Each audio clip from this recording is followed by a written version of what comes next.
Fourth Army headquarters initially underestimated the casualties. They believed the total was 16,000 when the true figure was nearly 4 times that. And they didn't have the resources to cope. Not at all. General Rawlinson had requested 18 ambulance trains to evacuate the wounded, but only 3 were provided.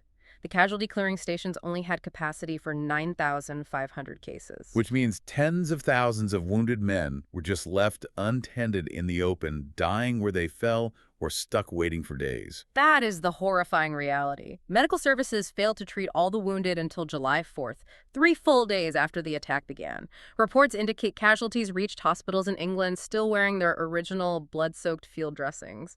It was just chaos compounding catastrophe. Yet within that medical and strategic chaos, you find these incredible stories of individual courage that were recognized with the highest honors. The Victoria Cross recipients, yes. They offer these poignant human examples amidst the disaster. Men like Eric Bell, William McFadzean, who sacrificed himself by smothering boxes of exploding grenades, and Robert Quigg, who repeatedly returned to no man's land to retrieve the wounded. These weren't acts of strategic genius, were there? No, these were acts of profound, necessary human decency and bravery in the face of machine gun fire. They underscore the extreme personal cost required just to tend to the crisis created by the tactical failure.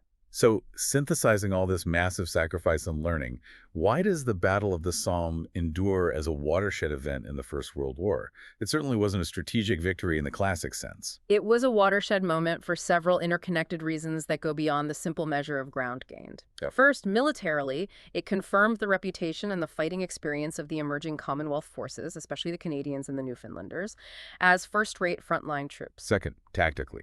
Tactically, it forced the creation and refinement of the operational procedures needed for success in modern industrial warfare.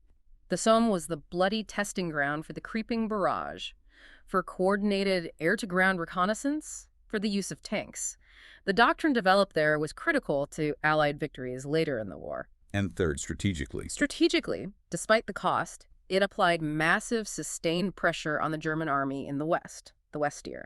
It drained their reserves, and it absorbed strategic attention, which was crucial in partially relieving the French army, which was simultaneously battling for survival at Verdun. But the way the Somme is remembered, particularly in Britain, remains unique.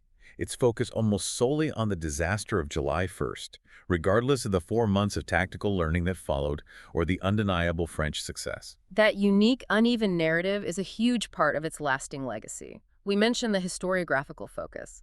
The British official history dedicated a massive 177 pages to documenting the first day's disaster. And in stark contrast, The French official history gave only 5 pages to describing the French success. that structural imbalance immediately biases the entire historical discussion, doesn't it? It does. This immediate literary and historical focus on the disaster cemented the narrative of useless sacrifice and military incompetence, the donkeys, in the popular British memory, almost to the exclusion of any tactical learning or subsequent gains. Culturally, the memory of the Somme is frozen on the morning of July 1st. And for Newfoundland, the unique historical impact was truly existential. The massive loss of the Newfoundland Regiment changed the course of the island's political destiny. It basically ended any lingering hope of independence.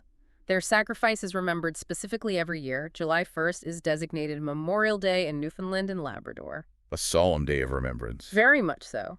And the site of their attack was later established as the Newfoundland Memorial Park, opened in 1925, cementing that singular moment of sacrifice in their national identity. So the entire campaign, it started with a strategic failure rooted in technology and German defenses. But it ended up forcing this profound evolution in how industrial warfare was conducted and how nations understood mass sacrifice. That is the complete arc of the Battle of the Somme. It's a transition point. The moment when the initial romantic vision of WWI warfare finally disintegrated into the reality of attritional, mechanized combat. It was the battle where the learning process was most brutally exposed. The Battle of the Somme really does have a unique, tragic arc. It began with that unprecedented military disaster on July 1st, but it quickly evolved into this bloody campaign of tactical learning, forced innovation like the creeping barrage and the debut of the tank, and it confirmed the fighting potential of forces like the Canadian Corps. And it concluded with an overwhelming human cost that transformed military doctrine and national memory forever. A transformation that came at the highest price imaginable. It did. And the enduring controversy, which many historians still grapple with today, is that the widely accepted narrative of doltish orders and lions led by donkeys can be traced directly back to the initial shock of July 1st, 1916. The early histories focused on that visible disaster. Exactly, and that narrative took root and became the dominant memory of WWI, even though, as we've discussed, the sources reveal a far more complex reality, one rooted in the physics of the battlefield. Deep German dugouts that defied bombardment and fatally flawed British shell production that left the machine gunners untouched. And the learning that followed the Somme directly informed the successful tactics the Allies used in 1918. It did. So the question for you, the listener, to consider is this. When we reflect on the nature of modern mechanized conflict, how often are strategic failures born not from a lack of bravery or will, but from a failure of logistics, technology, and industry to adapt quickly enough to the enemy's own unseen preparations? It took 4.5 months in the Somme to finally align the industrial engine with the battlefield reality. What might have been different if those deep lessons had been learned before July 1st, 1916?